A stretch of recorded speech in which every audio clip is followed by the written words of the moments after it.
Good morning. Well, welcome to My Life, My Story. I'm Jim. Wanted to come on this morning and just say hey and let everyone know I'm praying for you and just wanting to see how your days are going. Sitting in my truck where it's relaxing, it's nice and warm. Letting it, got it started today and getting the battery charged up. Watching the chickens run by. I must see if I could spin you around. I must show you the chickens this morning. There's 12 of them running around here someplace. So let's do this. See if I can spin you around real slow without getting you dizzy. Here we go. There they are. Can you see them?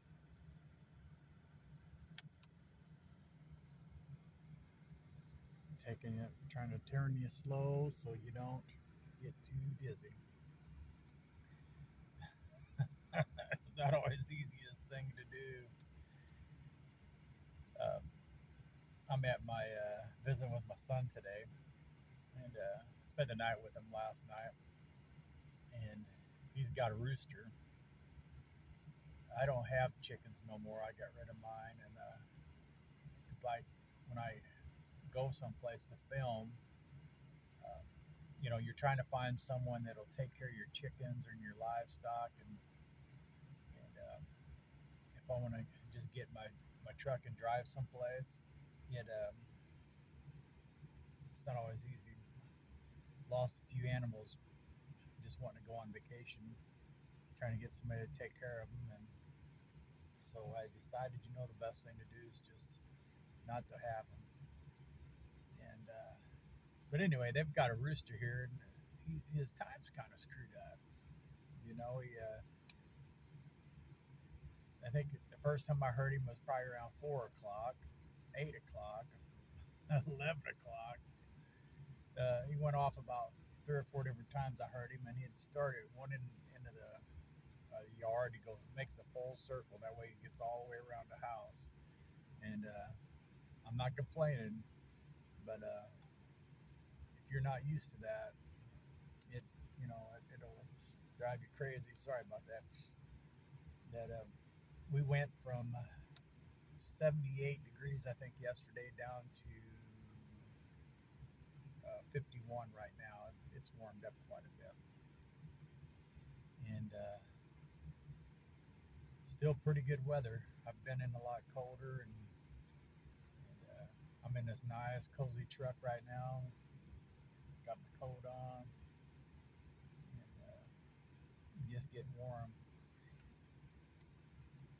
Just wanted to take a few moments and visit with you, share some of my life stories with you, and got some funny stories, got some sad stories. But you know what? It all turns out in the end for the good. The Bible talks about all things work together for the good of them that loves God and called according to His purpose. And we all are loved by God and called for a purpose. So, it is what it is. Yesterday I did a video and we was talking about, people not liking you. And I know we don't know each other. We all have our days. We have good days and bad days, happy days and sad days. And I've experienced a lot of hurt in my life, but yet a lot of joy in my life. And here recent and stuff, me and my better half was, uh, for a year, we'd been separated, and I didn't really know why. We didn't. Uh, she wasn't cheating on me. She wasn't unfaithful. And she just up and left. And well, when it was all said and done for a year, we stayed in contact. I was still good to her, still loved her. And she told me she loved me. I thought, well, what's the problem? You know, and I found out the problem was with others. You know, people getting in their head and people thinking they know you when they don't know you. And if you know me, and I'm hoping, you really won't really know me like one on one, being around me every day, but you'll find out I'm a good man. I'm a good person. I do for people. I love people, love her. And anyway, we was separated for a year, and that we'd go out, here and there and communicate. But there was people in her family that just, for some reason, got in her head that, I'm this mean guy. I'm gonna hurt her and all this. And the thing was, I've never even laid a hand on a woman before in my life. I've never been abusive to her, and she finally just told him, I don't know, it don't make sense, you know, what you're saying. Where do you even come up with that? Well, the enemy's a liar. The Bible says the thief comes to steal, kill, and destroy. Jesus said, I've come that you may have life. And I looked at my life, I'm thinking, what did I do to cause this? Did I not respond the way I should have? Did I not court her? Did I not treat her with respect like I should? What part did I not play in this? Because there's two sides to every story. And so we talked, and I decided to um, go out, take her out more. We would talk more, communicate more about about things. If there was something I wasn't doing, she wasn't happy with, then she'd tell me, and the same thing on her part. And it made a lot of people mad when we got back together. But we've been together for, sorry, what is this? 30. This would be 40. Give me a minute. 34 years. Yeah, this is the 34th year we would be together, and it's like finally just made our mind up. It doesn't matter what people think. I don't go get drunk and beat her. I don't go get drunk or anything like that and come home and um, I stay home. I love her. We go out to eat. We go to I cook. Oh, sorry, I cook for her, and just I'm the best man I could be for her. But yet people, there's always somebody in your life they're there to cause trouble, and if we don't put them, just let them know. Say, hey, this ain't your life. I'm not your husband. I'm not your wife. If that's the case, I'm not. You're welcome to come around our life and be a part of it. But if you cannot, um, if you want to cause trouble, you can get out. And we just got to be real with people. You know, I still love people, but I don't. They're not gonna come to my house and cause problems.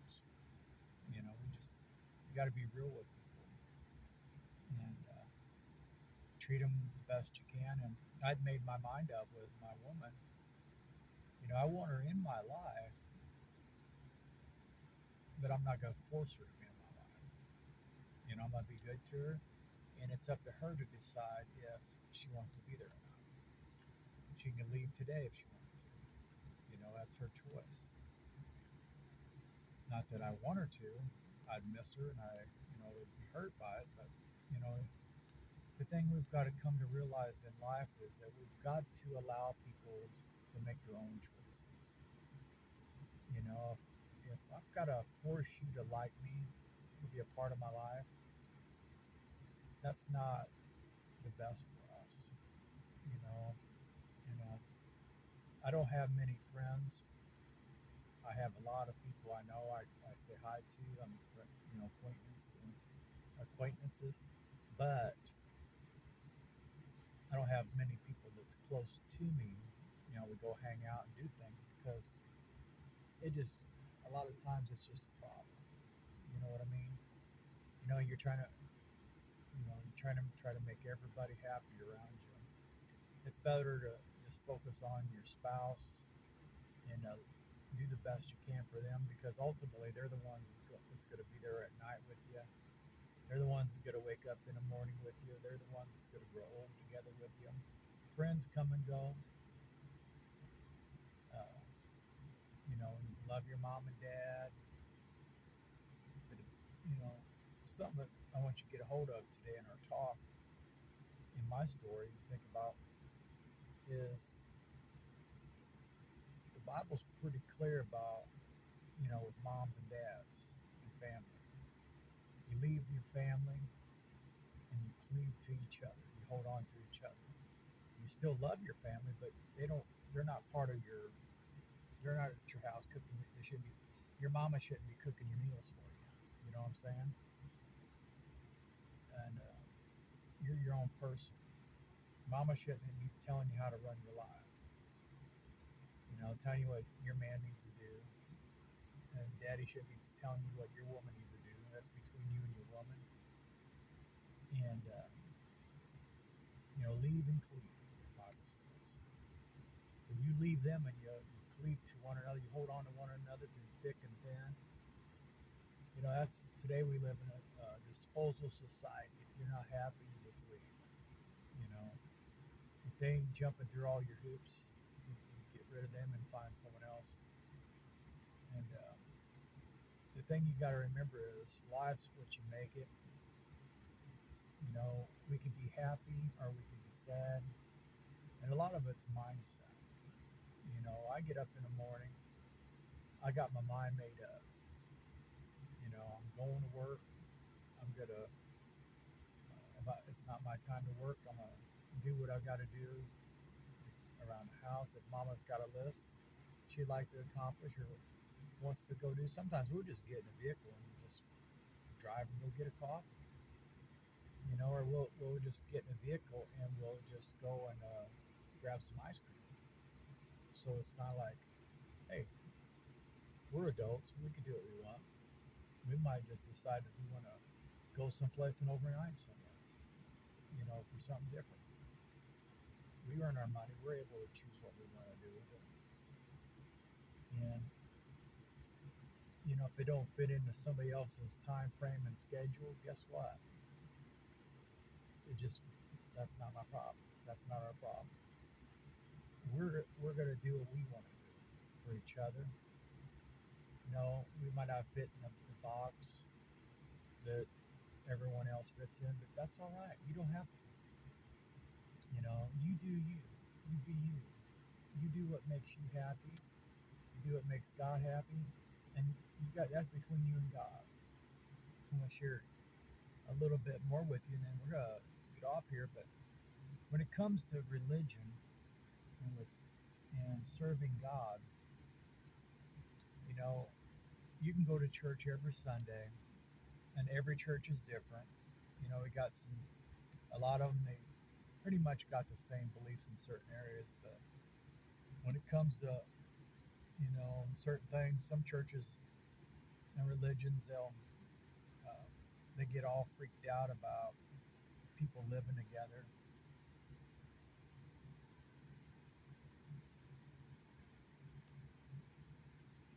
Sorry about that. I get these spam callers. They get all worked up about people living together. They call it living in sin. But I'm going to share a story with you on my opinion of this. First of all, I'm not your judge. You live with who you want to live with. You do what you want to do. That's between you and God to decide. You know, I had a grandpa and grandma. Both of them's on Social Security. They made them make a choice. If you at that, if they would have got married, uh, remarried, because they, they had been married, they end up a spouse died, and they wanted to be together, and they could not legally do it without losing their social security, and so they made a choice. What are we going to do about this? So they moved in together. They lived together, and I'm just going to be raw with you about it. They was physically unable to do anything together, but they lived together as husband and wife. And this goes on quite a bit. Um, Not everybody that comes to church is husband and wife according to man's laws, and or have did a vow, a ceremony in front of in a church and got a marriage license. Some people just go and they have someone marry them that's ordained, or a justice of the peace, or somebody that's head over a tribe or something. They just pronounce vows. They become they commit to each other, and they spend the rest of their life together as husband and wife. And people flip out over this, but you know what? It's all right. That's between them and God.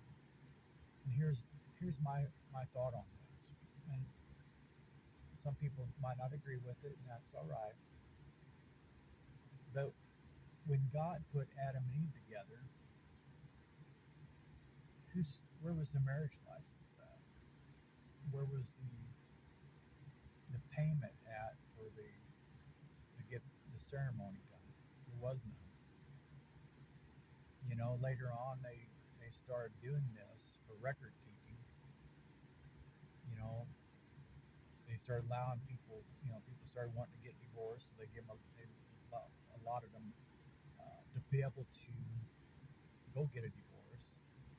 And this might sound mean, but it wasn't even the woman didn't even get to do it. It was all men doing it, putting their wife away because they didn't want to be with her. That is, in my eyes, that's not right. If you and I don't feel that if you're not able to have a piece of paper, you ain't got the money to go get married. But if you love one another and you commit to that person and stand before God and give each other, commit to being with each other, in God's eyes, I believe it's a done deal. And if you don't believe that, that's fine. That's you want to do a ceremony, you can go get the marriage license and do whatever your state says you need to do. That's up to you. I'm not your judge. But I don't want if you're someone that's not been able to, you know, uh, you've committed to one another, you've been with each other, you've been faithful to each other. Don't be condemned over that. If God's not dealing with you about that, then don't worry about that. Now, if grandma's harping at you, and grandpa, and mom, and dad, and heaping condemnation on you, and you feel like that's something you want to do, so do it. You're free to do it if you want, but you're free to not do it if you don't want. And I'm married. I was an ordained minister, still am. Married people in horse pastures. Uh, Performed a ceremony. 30-degree weather. We did it at shooting ranges. Wherever. And I just tell them, I said, whatever you want. It doesn't matter to me because you've got to be happy with your life choice. If that's what you want, hey, I'm all for it. You do what makes you happy. This is between you and God. And see, I think in life, if we just listen to God, follow His Word, if you find something in the Word that you feel like that's related to you and that's what God's speaking in your heart about, and you want to do it, do it. And but just don't be condemned over situations in life that might not be pleasing to you. And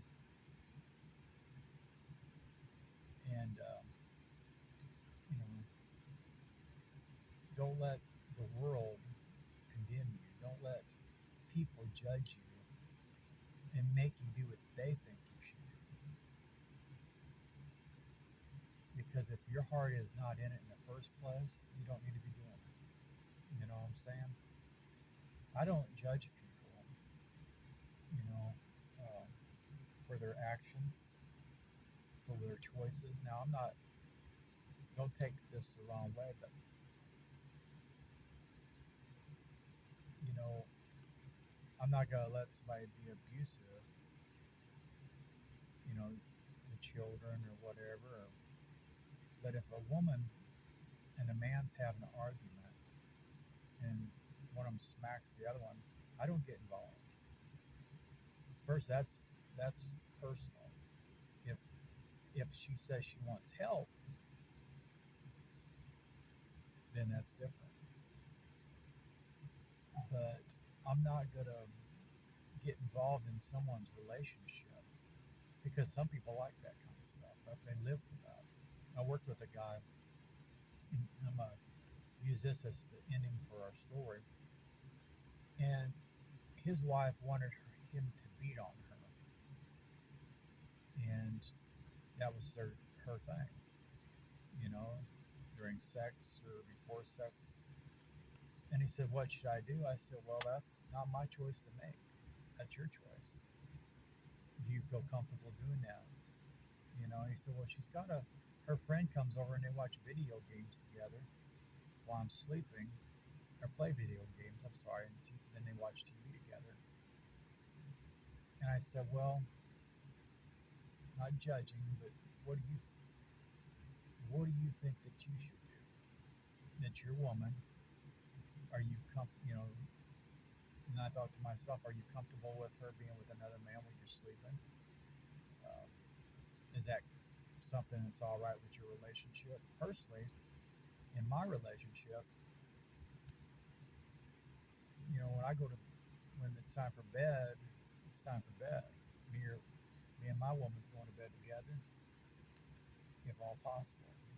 You know, unless one's working or whatever. But still, it's kind of not having some other woman come in my house to spend time with me while my woman's sleeping. Vice versa, that just ain't my cup of tea. But and I would not personally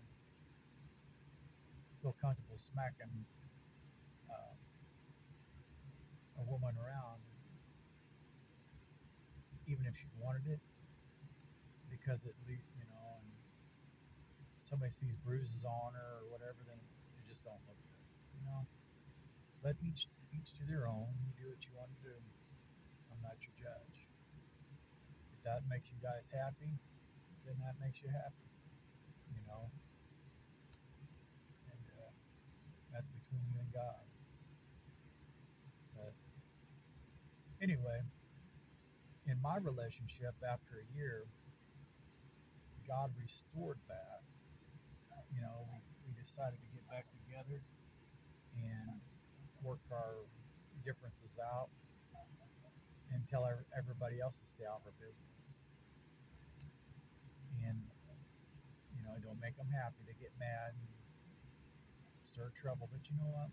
When it's all said and done, we're happy. And we're going to be happy. We're going to, all things work together for our good. And all things going to work together for your good. You just be you, do you, and be happy. I hope you enjoyed our talk today. And I enjoy spending time with you guys.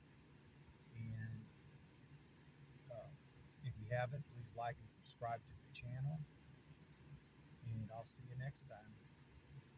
My life, my story. Be blessed.